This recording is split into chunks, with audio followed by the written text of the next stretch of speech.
welcome back again to my channel. Now today's video ay para sa inyo mga Taurus, para ngayong next week 8 to 14. Alright, so universe, what is your message for Taurus? Ano ang mga dapat malaman ng mga Taurus ngayong buwan ng Hulyo, ngayong next week 8 to 14. So universe, show me what is your message.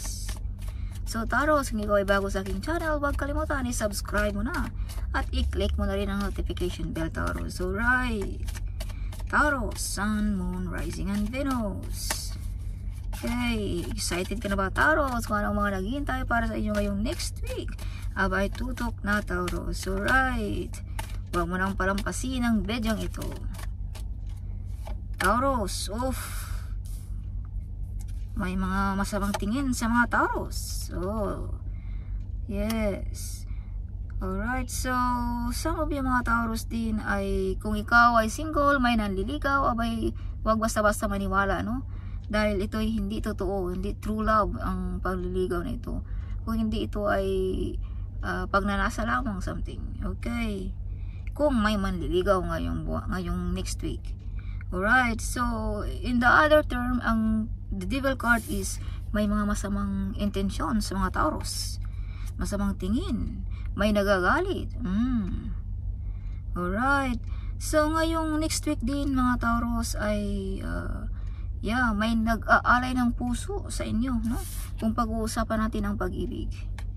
Alright, at ito ay hindi totoo, something pera lamang ang habol sa inyo mga Taurus. Or ngayong next week, Taurus, ay may mag-o-offer sa inyo tungkol sa mapagkakapirahan. Yes, so Taurus, you overcome the difficulties ngayong next week.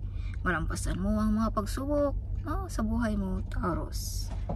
Some of you ay victorious ngayong next week, no? Kung ano ang yung mga pinaglalaban, Taurus, you win the battle. Alright, so some of you ay gumagawa ng mga ritual, affirmation, candle magic, no? Something like that. Some of you ay pinapalakas ninyo ang yung spiritual world, ang yung spirit, no? Pinapalakas ninyo ngayong next week. At kung ano man yung mga hiling ninyo, Taurus, or ano man yung mga ginagawa ninyong mga ritual, orasyon, whatever, yan ay magkatotoo ngayong next week. Yes. So Taurus, the ship is on the way. Paparating na, Taurus, kung ano man yung mga matagal mo nang hinihintay. Alright, Taurus, some of you ay namimiss ninyo ang iyong pamilya. Some of you ay uuwi ngayong July, no? Makipagbanding sa pamilya. Alright, some of you ay makabili ng bahay at lupain ngayong next week. Yes, so Ten of Cups, like mga wish fulfillment na mangyayari ngayong next week.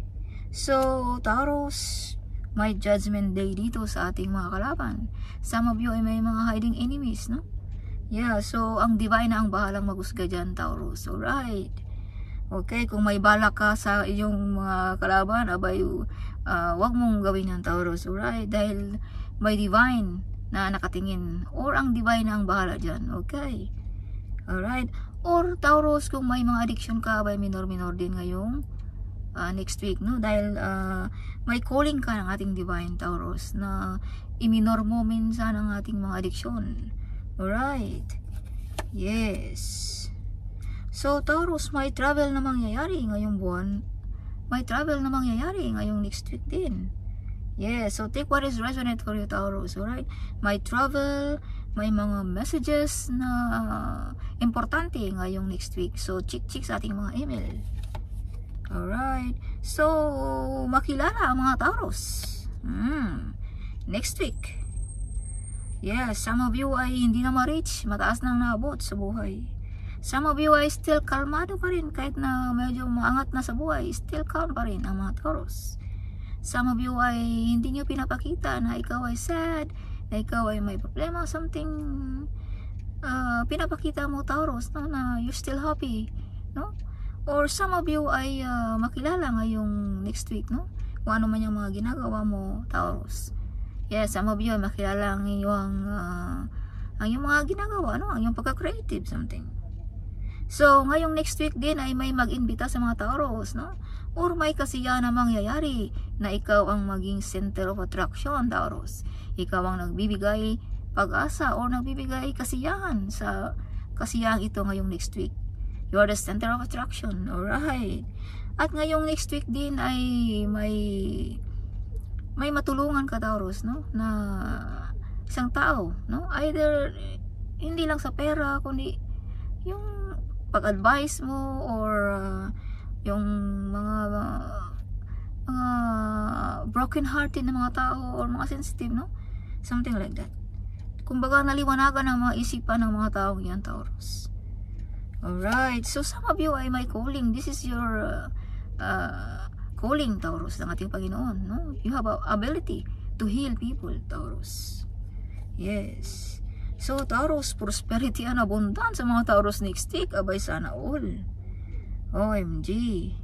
Yes. Some of you ay humble, no? As I've told you, kahit mataas lang naabot, still humble pa rin ang mga Taurus.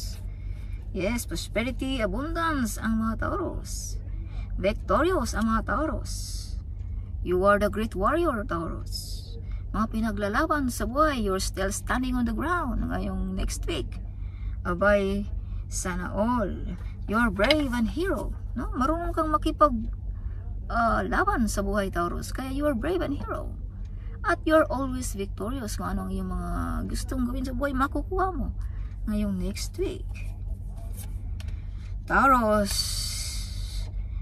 no comment ako dito. Tatlong baraha na ang victorious dito, Taurus. See? Victorious pa rin. Success, this card also.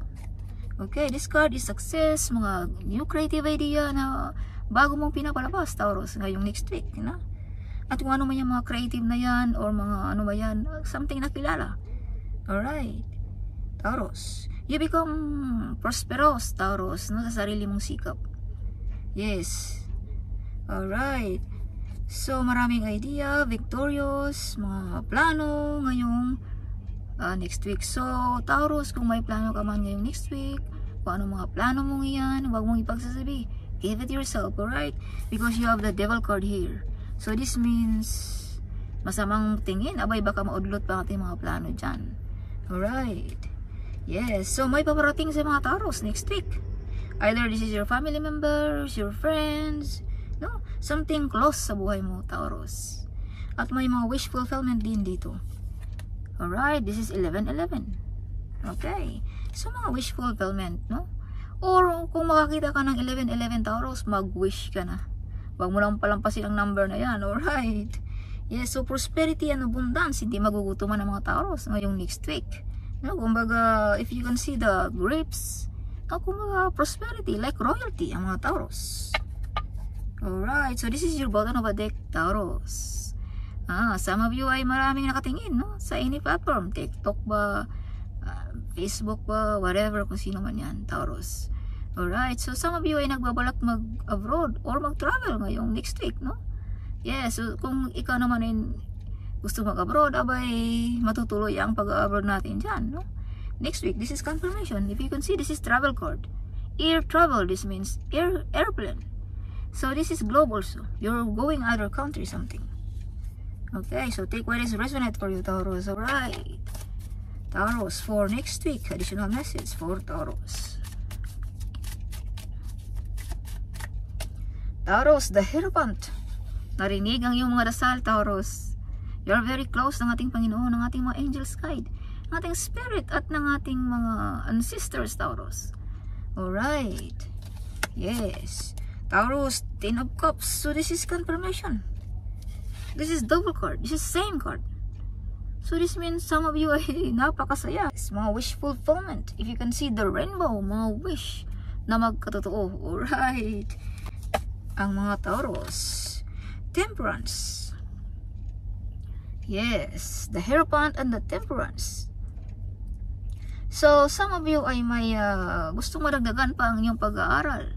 No? Some of you ay gustong mag-aral muli, madagdagan pa ang kaalaman or madagdagan pa ang pagka-creative, something like that. Ngayong next week, maraming pumapasok sa isipan. So the Empress, take back your power. Alright. So Taurus, this is your bottom of a deck, the 3 of Cups. As I've told you, maimbitahan ka ngayong next week ng kasiyahan. Or some of you ay mga wish fulfillment, no?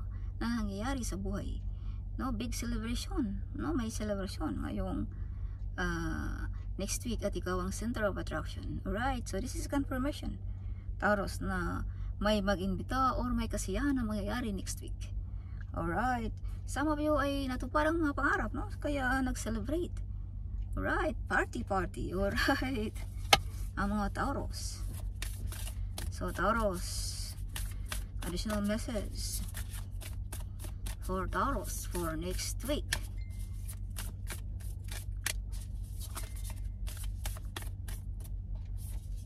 Taurus, wisdom, maraming kaalaman ang mga Taurus na madidiscover ngayong next week. Taurus, release the negative energy, okay? Huwag panatilihin ang mga negative na yan sa buhay mo, Taurus. Leave it, forget, and forgive, okay? So Taurus, see? Forgiveness. So this is confirmation also. Release the negative energy para makawala ka sa mga bad luck, mga kung ano man yan, karamdaman, whatever. Or magpatawad, okay, Taurus. So purity, your heart is pure, Taurus. Alright. So simplicity, sabay sa agos lamang ng buhay ang mga Taurus. Some of you ay napaka-simple ang mga Taurus. Alright. So delight, pahinga din minsan, Taurus. Alright, pag may time. Taurus, you are not alone. Alright, God our Father is with you. Kung sa tingin mo nag-iisa ka lamang sa buhay, okay, you are not alone, Taurus. God our Father is with you. The Divine is with you. Alright, so hope you like it, Taurus, my reading for next week. So hope you like it. So huwag kalimutan i-share din sa ating mga kababayan. No, sharing is caring, alright? At huwag kalimutan mag-comment right down there. I love to hear your comment. So see you in my next video. Bye-bye.